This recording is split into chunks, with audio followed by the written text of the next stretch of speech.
Welcome to the Property Nomads Podcast. And we've got a guest today that you do not want to miss out on. We've got some great content we're going to be discussing. As our guest today says, he is an accidental landlord, but is it an accidental landlord? But investor by choice. Let me start that again. I'm going to start that again. See, I'd mess up before you do. Welcome to another episode of the Property Nomads Podcast. Today's guest is a guest that you are going to love hearing from.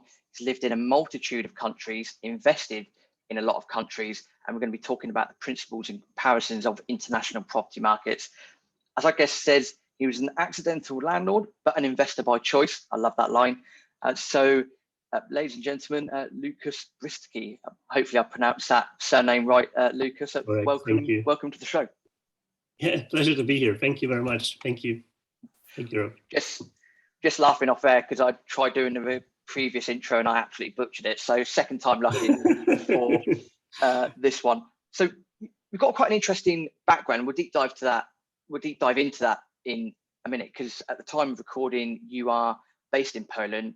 As you've just said off air, you've lived in Belgium, you've invested in Poland, invested in the UK and some other areas. So just give us an insight into how all of that came about. How did it all start? Where did it all start? All right. So as Rob mentioned, I'm an accidental landlord because I love traveling. I've traveled around. I lived in different countries. I lived in Sweden primarily, also in Belgium, but also primarily in Sweden outside. And you know, when you travel a lot, when you move between countries, you tend to you need to do something with your own apartment, right? So 10 years ago, I moved out from Poland. I moved to Sweden, and I rented my apartment to a group of friends. And then, you know, I was basically not taking any money from them. It was just friends, just keeping an eye on my apartment. And then we swapped the tenants, and they started to pay me a cash flow. And I really quickly realized, hey, man, this is nice cash, right? Well, this covers the flight, or something, or some small things. So I started to look into property market. I read Rich Dad Poor Dad, obviously, as everybody started probably with Rich Dad Poor Dad, and I started to look around.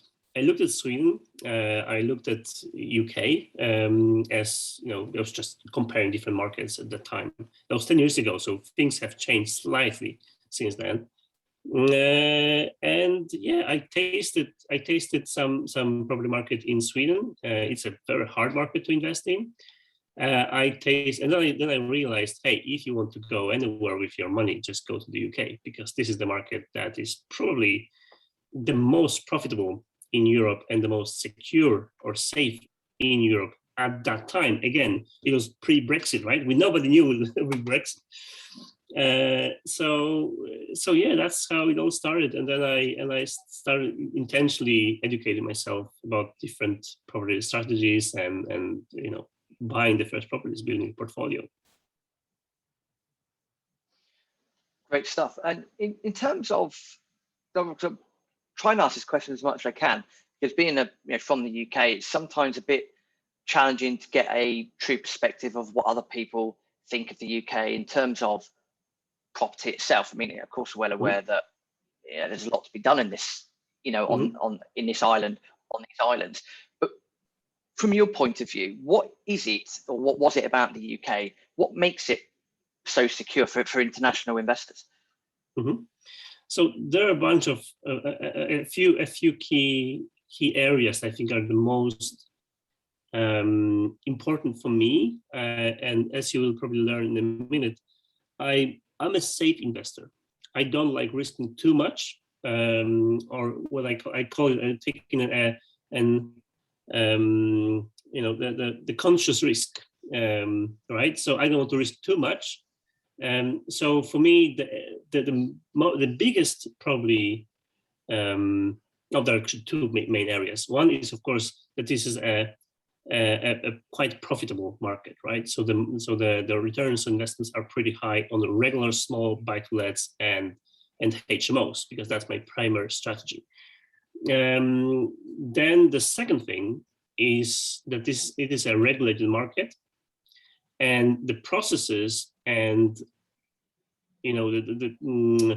like it basically it's like a whole system, right? You have letting agents, you have sourcing agents, you have which are not regulated yet, right?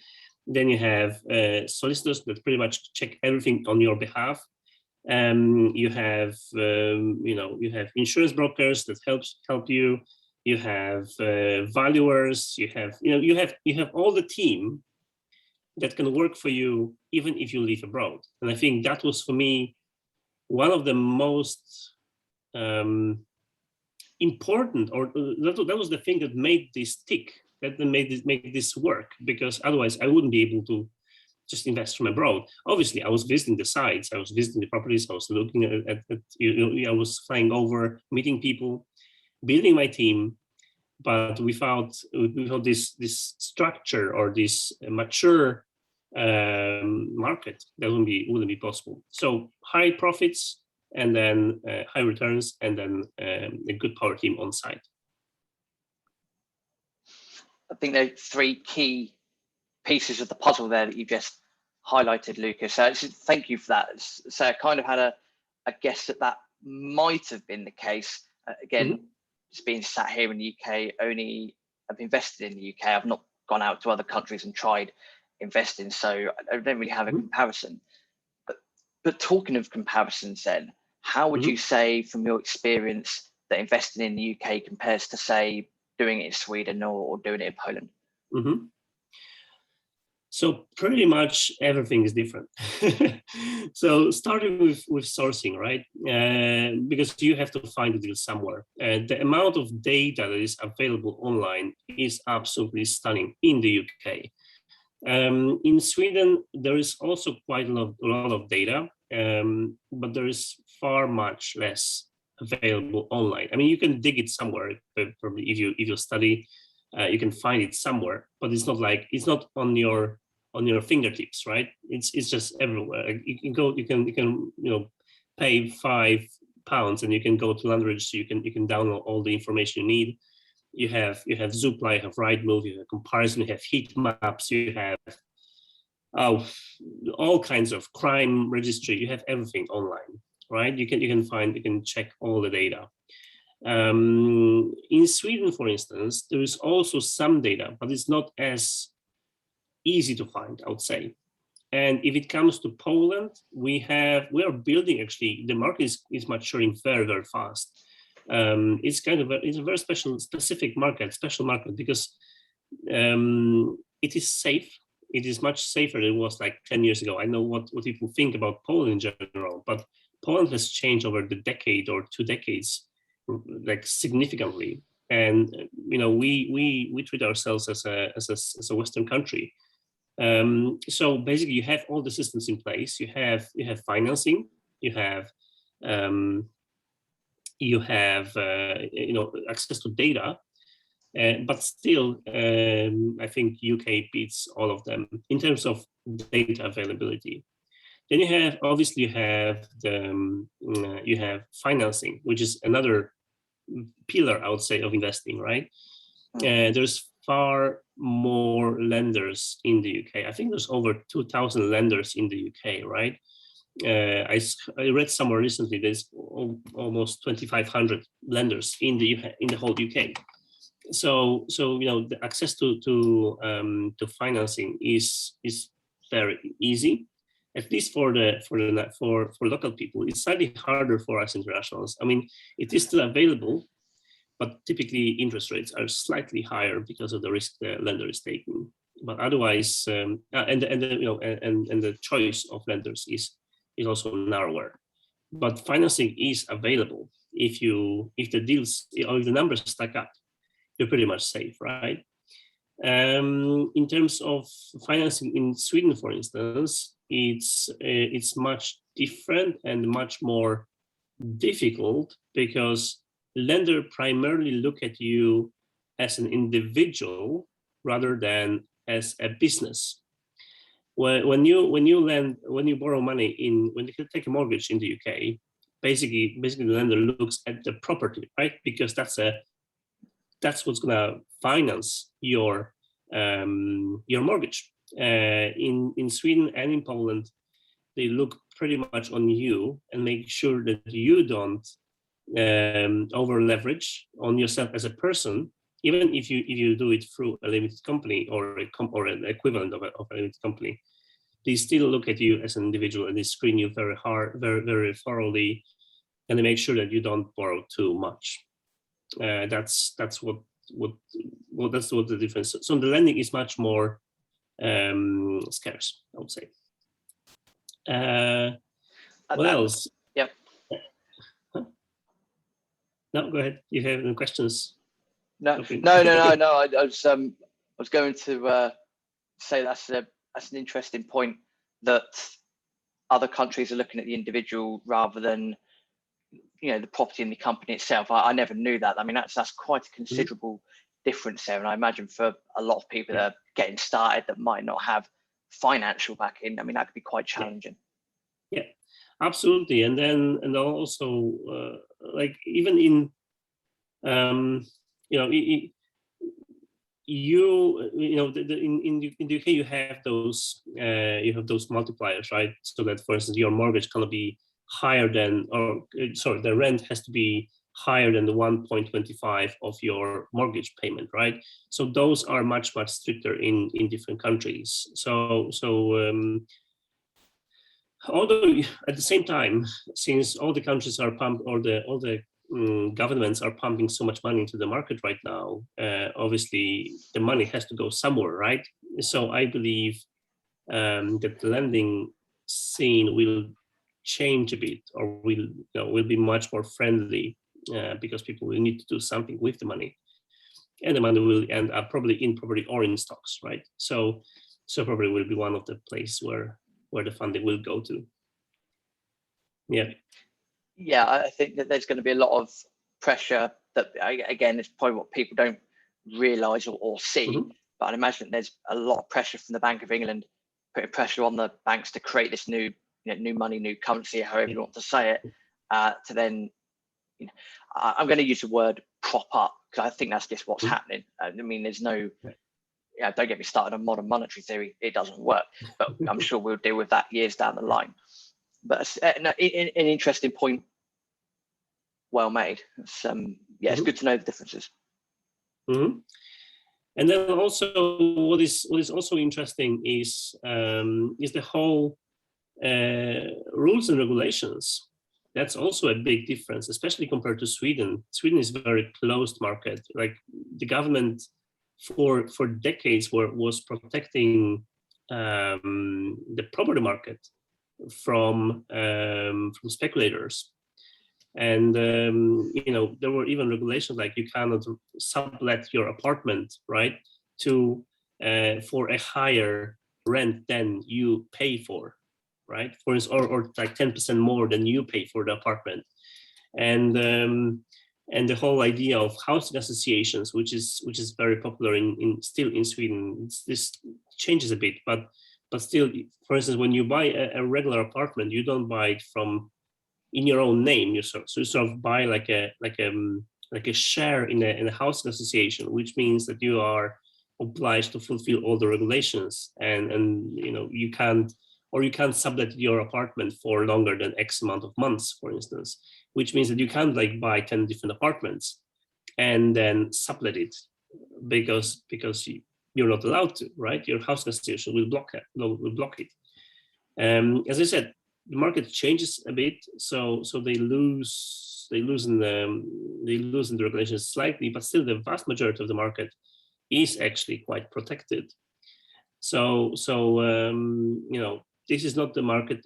Obviously, there are plenty of opportunities in the commercial properties. That's a completely different area, or developments, which the whole market just booms right now. You can see building sites everywhere. Same in Poland, actually. There's so many. People say we are in the bubble right now, because people literally buy, as we say, a hole in the ground right? There's no building yet, but people are paying full price for it because there's not enough houses, and people want to invest as well. So situation is very dynamic right now, especially last year. Since last year, when because of the lockdown and uncertainties, and right now a lot of money being pumped into the economy, the market is in a boom, especially in developments. But in terms of rental, Sweden is quite protective. In terms of Poland, we are still very open. I think maybe it will change because as I said, there's so many investors. Basically, people learned to invest in properties over the last decade, and I think the average house price in Poland was rising 10% year to year. An average price year to year 10%.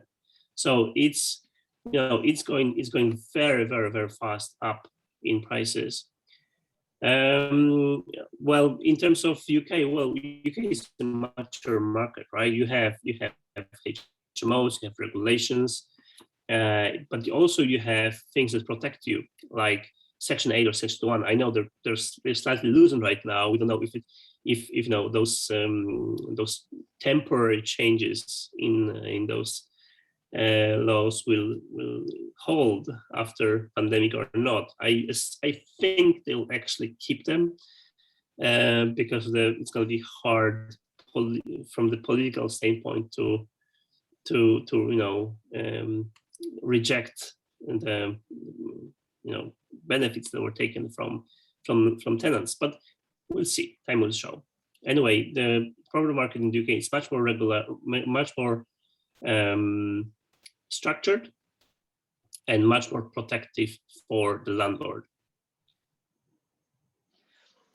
Would it be fair to say then, from your experiences, that I guess this is probably the same with anything in life anyway, but would it be fair to say that there are advantages and disadvantages of doing property investment in each of the three countries that you've highlighted? Absolutely. I mean, if you are, for instance, let's compare Sweden and the UK, for instance. In the UK, let's take this as a first example. So somebody doesn't pay the rent, right? You have the Section 8, you have Section 21. I know now things are slightly, the law is slightly loosened, right? So they have slightly more benefit. There's some more the benefit on the tenant side. However, when the time runs out, you come with the police and you take the tenant out. In Sweden, it's practically impossible, right? So first you need to have, first I think it's half a year before you can hand in the notice for them, and then they can go to the court with you, which means they can take another half a year or a year before you can keep them out. So it's very, very, very hard to get rid of bad tenant, right? Then in Poland, on the other hand, since there are less regulations, we don't have the 6 months AST, for instance, right? So if somebody proves that they can't be a tenant, they're a problematic tenant, you can hand in a notice after 1 month and goodbye, thank you very much. So that's sort of a benefit on your side, right? However, there's a rule which says that you can't evict a tenant in the wintertime, which is because it's a problematic time to evict a tenant for some reason. I know maybe there are less houses in winter or something. I don't know, but it's a law. It's an old law and still in power.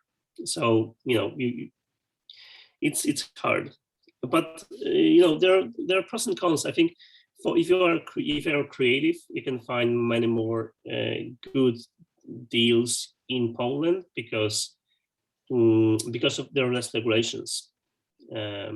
So you can flip easier. You can basically operate much easier. In the UK, you have letting agencies, which are pretty much, do everything for you if you want. It's less popular in Poland. I think a lot of people manage properties themselves. However, obviously, because of the demand in the market and more people getting more and more deals, building their portfolios, there are more and more letting agencies popular in Poland. There's no such thing in Sweden, for instance, because there are almost no rental market. I mean, people rent from first hand or second hand, but it's more like advertising your properties on like portals. There are no regular letting agencies, or it is not that popular as in the UK. Which means that first you avoid some costs, right? So maybe it's cheaper to rent out the property in Sweden. So there are always pros and cons on both sides, right? The only thing that you need to make sure is how much risk you want to take. And if you prefer taking less risk, like me, I'd rather have somebody do it for me rather than do it myself and risk a tenant, which might be a bad tenant. I mean, there are bad landlords, there are bad tenants as well. Yeah, I think that's a great approach there, Lukasz, is delegating the work that needs to be delegated to the experts, like lettings agents. As what we say, Aaron and I say to people as well, is it's important to have an understanding of how things are meant to work. Your Section 8s, your Section 21s, bits and bobs like that. It's important to have an understanding, but when it comes to the intricate details, let people follow their expertise, and it's we find that it's well worth the give or take 10% per month. We find it's well worth that, because, but again, as you say, everyone is different. Going back to slightly higher interest rates, from an international point of view, you highlighted that if you're, as I say, you're Polish, you're investing in the UK, there's not as many lending choices available. The interest rates are slightly higher as well. Would you say, in your opinion, that that's still worth it because of the relative security you'll get from the political standpoint and the market itself? Would you say that is worth it? I think it's still worth it. Obviously, I bring everything down to numbers. That's my. I'm a programmer actually by education, so I'm an engineer. I like having things right in the spreadsheet.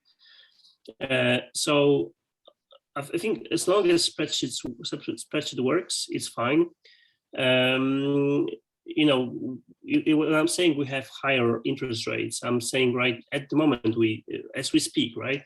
We are getting 4.5% to 5.5% interest rates, which are higher than probably you can get. I know how much can you get as a Brit, as a resident in the UK interest rate? Or a lot. In limited companies, that's what we've got. We found that I think we're averaging about 3.2 at the moment, I think. Right. So it's between 1% and 2% higher interest rates, right? And again, this is only in the beginning, or mostly in the beginning, because once you build your credit file and you build your portfolio and you have a credit track, you have a track record in the UK, you treat it slightly differently, right? So there are more options that open up. But always that this beginning is harder. The first 2 years, we say, is slightly harder because you have to prove yourself as a landlord. But still, I mean, with the amount of money available in the market, nothing stops you from taking angel investor or any other financing that will sort of get you started, and then build your credit file, and then you put and then you build your credit file. I think what's interesting from international investors like myself is the security of having property portfolio or part of your property portfolio elsewhere than in your home country. Because, I mean, nobody knows what's going to happen in 20 years' time, right? Nobody knew it's going to be a Brexit. We have Brexit, but so now we can say we can actually invest in some other countries outside EU, which is even more sound to me, because you have a different currency. Yes, you always had pound was always a different currency than euro, but still you diversify your portfolio between countries. So I'm I'm happy to have a part of my portfolio in the UK, because it's just a different basket, right, where I keep my eggs. And in terms of interest rates, or if they go up, because there's also a risk, right? Since we pay higher interest rates as internationals, we're more exposed to higher interest, or the rise of interest rates of Bank of England interest rates. But again, it's all about numbers. We run a proper due diligence. We, as internationals, we need to do a very proper due diligence and include those pessimistic paths in our spreadsheet. So we need to protect ourselves by analyzing different scenarios. I always, when I run my spreadsheet, I always put, like, say, 5% interest rates, and I see, okay, what's going to happen if interest rates go up by 2%? If I can survive and still have a decent ROI with the interest rates 2% higher than the ones I pay, not saying that my interest rate will get better with time, right? Because I'll be building my credit file. But if I can absorb higher interest rates, I'm completely fine. So yeah, and the beauty also, one also interesting thing about property investors investing from abroad is that we are more open to invest in different areas of the country, because I know that typically everyone who invests in the local area invest in the place they know, right? So they typically don't go to different cities, because they try to find something behind the corner, because it's their area they know. For us, there's no such area, right? So we basically are open to look everywhere, and we spot we have sourcing agents in different parts of the country. So wherever numbers work and there's a good prospect for the location, we do invest. So we're more, we don't stick to one city, so to speak. Oh, wow. That's pretty interesting, because I know that and again, our portfolio at the moment is UK based, haven't got anything anywhere else. But if I was to hypothetically go over to Poland and look at investing over in Poland, that would be interesting, because I know a bit of a football fan, so I could probably tell different cities just from different football teams, but I would have no idea what makes an area better than the others, because I guess I'd be looking at, and I'll explain how I would do it, and then if you I'll explain how I would do it, and then feel free to agree or disagree. I think that people are going to want to know, how to build up power teams and stuff like that. But if it was me, I'd be networking as much as possible, predominantly on social media to start off with, because of travel restrictions at the time of recording.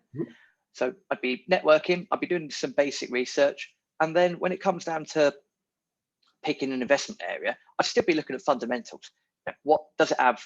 An airport, for example. What are the railway connections like? Does it have schools? Does it have, I think, is it Gdansk, massive port? Is it a port town or port city? I'd still be looking at the fundamentals, and I'd probably then, if someone said, "Oh yeah, Rob, got a great deal in Gdansk, or I've got a deal in Krakow, I'd have a look at it, because to me, it's if the fundamentals are there and the team's there, I mean, why not? Is that the same as you've done it? That's exactly right. I mean, fundamentals are the same. The only thing is the law and regulations that we need to be aware of, because they might differ, and they might actually, that's more on the country level, right? If you decide whether we go to Spain or to Poland or to Germany or France or Sweden. But in terms of selecting a local area or area in the country, that's pretty much what you said. And that's exactly how I came around it.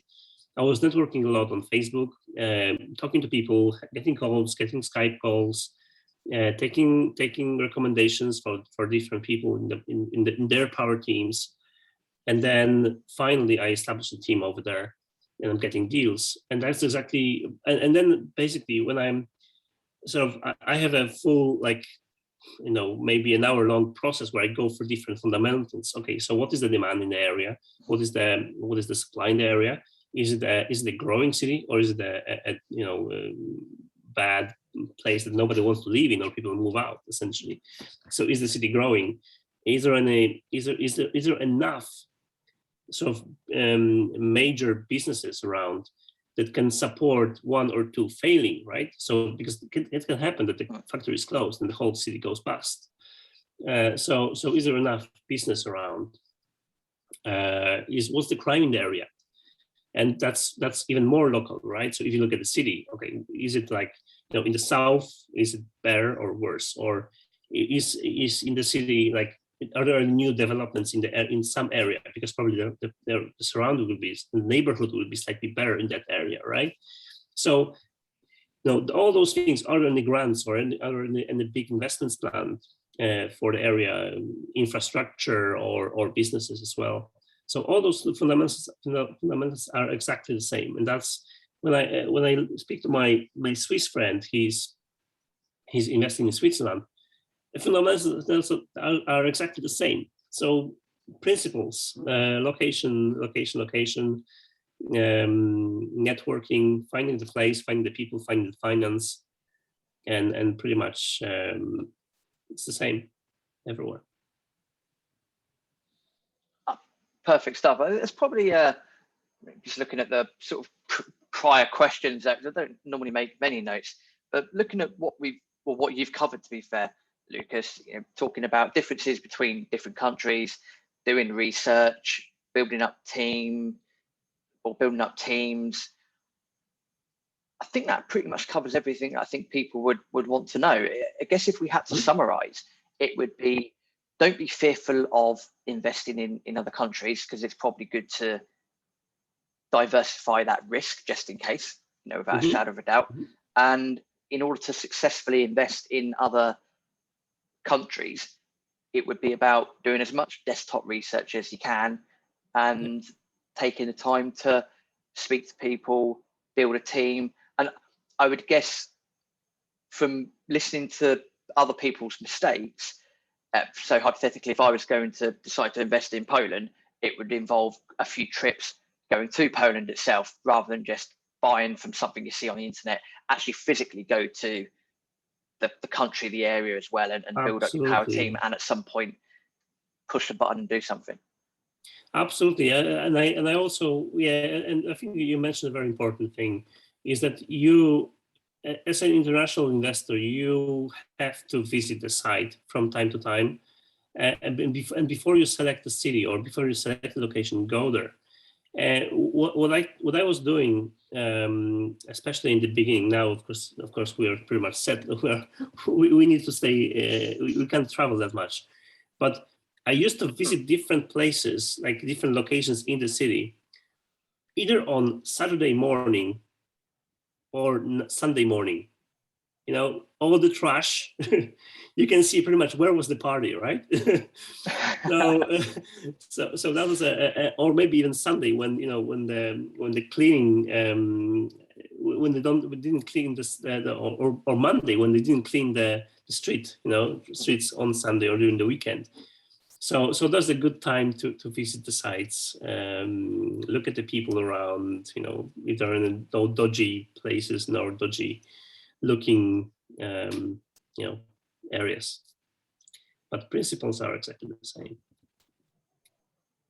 Sounds good to me. I have nothing else to add to that. Do you have any other top tips for people, stuff that we might not have already covered? Do you have any other tips for people that are thinking about international investing? I would say focus on the team, because the desktop research you can pretty much learn yourself. You can find this data. You can check those things online, but your success will depend heavily on your power team and on people you work with. And obviously, you won't have time to cover my sort of journey and my mistakes, because I had a few with different people, as every investor did probably. Or if you as investor didn't have stories with builders and problems on the side, and probably you haven't been around too long. but focus on the power team and make sure that you surround yourself with people who are experts in not only in their domain but also in their area, because and then try to connect those people somehow in the process so that they can look over each other's shoulder, like look at other other team members' hands, if you know what I mean. So for instance, if you have a letting agent, let them speak to the builders before they finish, right? And those kind of things, so that you know everything works nicely, like in an engine, all the gears work. Because your power team will be somebody who your success will depend on pretty much on a daily basis. That is probably a brilliant place to wrap up. In all fairness, I would say you just mentioned about journeys and mistakes. If the feedback from the episode is good, I'm sure at some point, Lukasz, if you want, we could arrange another podcast to go over mistakes so other people can learn from them, because statistic or not, people love hearing about other people's mistakes. Yeah. if people want to get hold of you, how do people find you? Yeah. So together with my other international investors, we set an education company. So we help international investors invest in the UK. So you can find us on momentumpropertyeducation.com, momentumpropertyeducation.com. Or if you want to try out our free course, go to momentumgift.com. And that's so when you can find us online, you can find us on YouTube, you can find us on all the social media, pretty much. I think that's the easiest way to get hold of us. If you can find me on YouTube, you can find me on Facebook. LukaszBryzyski.com is my website as well. So I think we'll maybe put some links in the description of the podcast. Happy to chat with everybody and connect. Yeah, absolutely. We'll put the links in the show notes, and if people are watching this on YouTube, just look in the description below.